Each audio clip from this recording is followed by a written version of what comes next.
Tonight on CFTK TV, back to school is underway and there are some new changes around the country.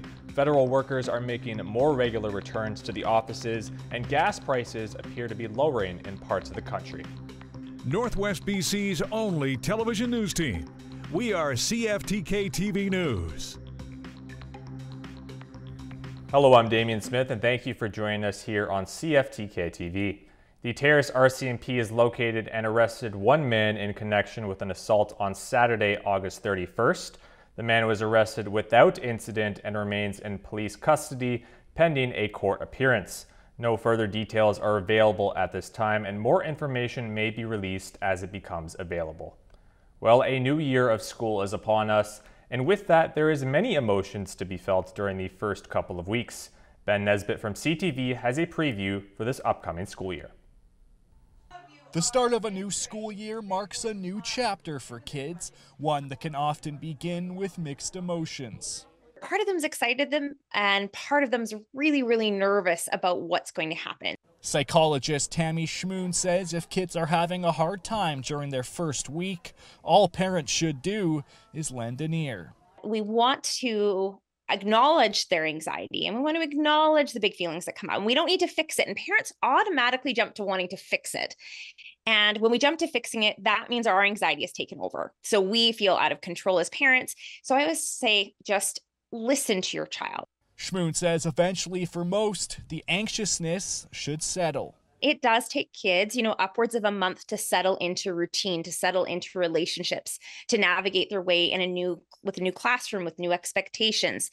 Meanwhile, in Surrey, Mounties are reminding drivers to slow down in school zones and to leave early if they know they'll be passing through one during their commute, and are urging students to be aware of their surroundings when crossing streets. A lot of the times we see that pedestrians have headphones or are on their cell phones, but make sure that when you're crossing the road, you have the ability to, or you're walking on the road, you have the ability to hear if there are any sirens or vehicles approaching in a fast manner. Mounties will once again be present at schools for programs like gang prevention and drug awareness to help try and ensure all students are safe. Ben Nesbitt, CTV News, Vancouver. And Canadian schools, while may vary, are preparing for another school year and another year of finding the proper way for student phone usage. Here's Heather Wright in Toronto. Millions of kids across Canada are back in school this week, navigating new routines and new rules. This is a new initiative. This is a culture change that's happening in our classrooms. While the rules differ from province to province, school board to school board, most students are returning to classrooms with new policies regarding cell phone use. The hope that reducing or eliminating smartphones will result in increased engagement during class time. In schools that have banned phones, that's one of the things students tend to report, is that after a few weeks, they'll say, yeah, I'm able to focus more in class, I'm talking to my peers more. But experts warn cell phone bans are not a panacea, and eliminating smartphones during the day may result in more screen time at night. I would expect that as kids leave school at the end of the day and regain access to their phones, that they'll make up for lost time, which may not necessarily be in their best interest. And that's why curtailing smartphone usage needs to be a community effort, according to experts. Not only do parents need to model healthy habits at home, they are being encouraged to coordinate with other parents to set rules within friend groups. You see more groups of parents now exploring whether that's smartwatches or like flip phones or something like that, where you get some of the ability to communicate without the potential downsides. Jurisdictions around the world have been implementing various types of smartphone policies for years. Those studies are mixed on whether outright bans actually work. What experts say many schools are missing is education on how to use cell phones responsibly. The problem with the current wave of cell phone bans in schools is they speak only to the no, and they say nothing about best practices for incorporating technologies into the classrooms. With many smartphone policies new for this school year, educators say this is just a start, with more changes likely to come in the future. Heather Wright, CTV News, Toronto. Locally on Friday, Terrace Mayor Sean Buyatosh and Stikine MLA Nathan Cullen and several representatives from the Kasan Society gathered in Terrace to make an announcement. The announcement in question was that a new building housing 22 second-stage homes to protect women and children leaving gender-based violence called Ella's Place is now open in Terrace. This comes as part of a $19 billion housing investment made by the BC government, which has seen around 80,000 homes either delivered or get underway with its construction since 2017, and Terrace has received 375 of those homes. The Kasan Society will be the ones managing the building in addition to giving supports to those who really need it. And CFTK will have more on this announcement at a later date. Coming up next, we'll get a glimpse on how football around the country prepares to take care of injuries. Welcome back. Well, changes are being made to the Canadian government in the workforce, with workers preparing to adapt to a more hybrid model going forward. Annie Bergeron-Oliver from CTV has a federal update on this story. Ottawa's downtown core is about to get busier. The frustrated workforce of public servants will return to the office 3 days a week. I think we recognize that change is hard for people. So there are people that have worries. The federal government says the change from 2 to 3 days a week for employees and a jump to 4 days a week for executives will help improve productivity, the public service's reputation, and result in better services for Canadians. The motivation for that is really the importance of connecting people, building a culture within the public service so that we can deliver our services to Canadians. They're upset about this. The unions, however, disagree and are promising to continue protesting the mandate. This is creating a problem when we already had a solution, and that solution was remote work. Because remote work works, it's the way of the future. The federal government is just the latest and biggest organization to ramp up return to work. New data from Statistics Canada shows that 18.7% of people are still working mostly from home. That's down from 24.3% in May 2021. Pre-pandemic, though, only 7.1% of people worked primarily from their home office. While many workplaces say a return to a more pre-pandemic work environment is good for productivity, employees are mixed. The more often individuals come into the office, they're starting to break or make new habits and falling into a really nice routine and actually quite enjoy it. Workplace experts say that a hybrid work model is here to stay, but that how often an employee spends at home versus at work will be up to each individual organization's needs and culture. Annie Bergeron-Oliver, CTV News, Ottawa. We are towards the end of the CFL season, but school football is set to get underway this week, with many cautious on how people and players will handle injuries, especially of those to the head. Here's Paul Hollingsworth with an update. 7 young football players recently died in the U.S., and St. Mary's Huskies head coach Steve Samara has several questions. How were people practicing? What were people doing? What was the temperature? Football is a physical and mental grind. This year's Huskies training camp was a test of attrition. We were here at 9 a.m. and we'd end at 9 p.m. But not all on the field. Camp included weight room and classroom activities. Samara says this program has adopted a safety-first mentality. Even if you watch a practice, you'll understand, like, it's not just two people running into each other. Based on data from the National Center for Catastrophic Sport Injury Research, 16 U.S. football players died in 2023, ranging from youth league to college age. 13 were related to football activities. The father of an 8th grader who died from brain trauma in a football game last month says his son's death should be a wake-up call for the sport. I just think we need to maybe put more safety measures out there to protect our kids. Former Football Canada president Richard McLean says compared to when he played more than 30 years ago, the game is much safer. The amount of contact, the two-a-days, the physical exertion, the running without breaks, going 2.5 hours with not a water break, those things don't happen anymore. But Richard McLean also thinks there is still much more that needs to be done, including education and safety training for players, coaches, and officials. We have to now put the money into the sport that's needed to be safer. McLean also wants more rest time for players during games, especially in hot weather. It's a move he believes could steer the sport away from injuries and possible tragedies. Paul Hollingsworth, CTV News, Halifax. Turning to tonight's forecast, the coast should see a few clouds with increasing cloudiness later in the evening, and there will be a low of 11 degrees. At a low of 9 degrees, the Terrace and Kitimat area should have partially cloudy conditions with winds expected at 20 kilometers per hour that should become lighter as the evening goes on. And finally, the Bulkley Valley and Lakes District should clear up until midnight, where there should be some more clouds in there. There may even be a risk of frosting overnight with a low of 4 degrees.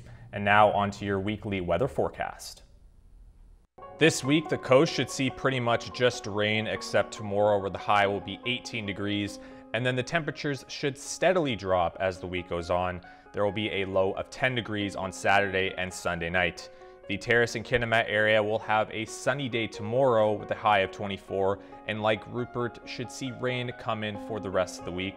There will also be a low of 10 degrees tomorrow night and Sunday as well. And finally, Bulkley Valley and the Lakes will have 3 days in a row of sunny conditions at 24 degrees for the rest of the week. But come the weekend, there will be a slight drop in temperature with some rain on Sunday.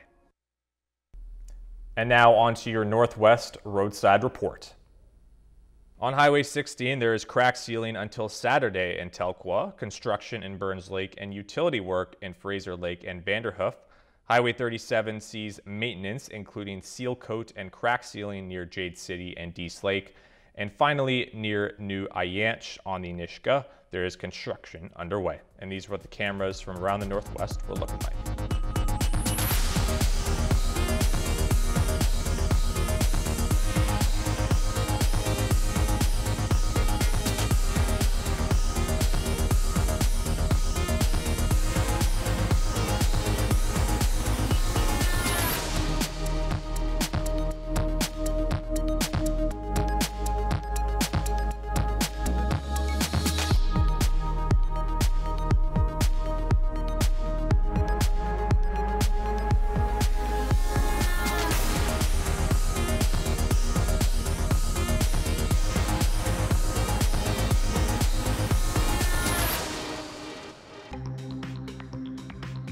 Still to come, prices in gas appears to be more affordable, especially for those who need it the most. Welcome back. Well, it's not what passengers want to hear, but there was another Via Rail train stranded and tensions were high between customers and workers. CTV's Olivia O'Malley has more from Quebec. The train from Montreal to Quebec City normally takes about 3 hours. A quick journey for Rudy Elmegariki and his sister while she visits Canada. Instead, delays left the siblings stranded for more than 10 hours. So she came to enjoy and relax. That was not a relaxing trip. Elmegariki boarded the Via Rail train at 8:30 Saturday morning. Around 11, he says it broke down just shy of its final destination. Via Rail says the train experienced mechanical issues. While they were stuck, passengers say there was no electricity for about 90 minutes. They stopped the air conditioning on and off. When they stopped the air conditioning, the washrooms don't work, so we couldn't use the washroom. As time went on, tensions escalated. A Via Rail employee appears to snatch a client's phone out of his hands. The company says it's investigating. At that time, we started losing our patience. I mean, we've been 8 hours on the train. People had diabetes, people were angry, people older, people, babies. Via Rail says passengers were offered drinks, snacks, and a meal. Elmegariki argues by then they had run out of everything. Finally, around 9 p.m., the fire department was called to help transfer passengers to another train. By the time it pulled into Quebec City, Elmegariki had been traveling for nearly 14 hours. On X, Canada's transport minister said passengers deserve better. Pablo Rodriguez added that he's meeting with Via's leadership this week. For more information. Via Rail says it offers its deepest apologies for the inconvenience caused. Impacted passengers will be given a full refund. Elmegariki says it's not enough. I doubt if I will take Via Rail anymore. I will drive 6 hours. I will fly with airlines. I will pay more money to get a better service. In the meantime, El Megariki already booked his return ticket to Montreal. He just hopes the journey home will stay on track. Olivia O'Malley, CTV News, Montreal. After a couple years of increasing gas prices, Alberta residents found themselves pleasantly surprised by the prices over the weekend. And it begs the question if the prices are expected to steady out for the next while. With CTV, here's Christina Tenalia.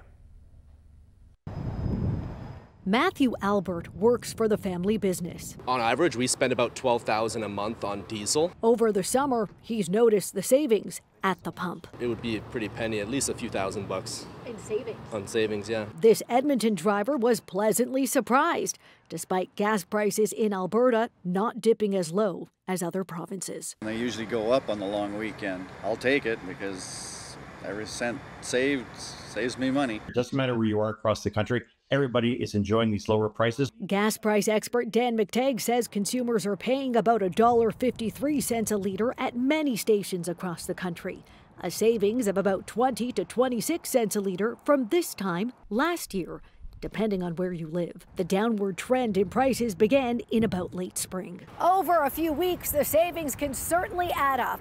A driver pumping anywhere from 60 to 80 liters a week would have seen a savings of about $10 a week throughout the summer. I would estimate that this summer we've probably saved about $200 to $300, and it's left many consumers with a little bit more money in their pockets. And there's likely more savings to come. Stations are getting ready to shed their summer gasoline supply. By mid-month, they swap to a winter blend, cheaper by about 8 cents a liter. The change in season won't benefit those who use diesel, which is connected to home heating fuel. Farmers, mining, agriculture, etc. All of those industries could see an increase in the price very comfortably.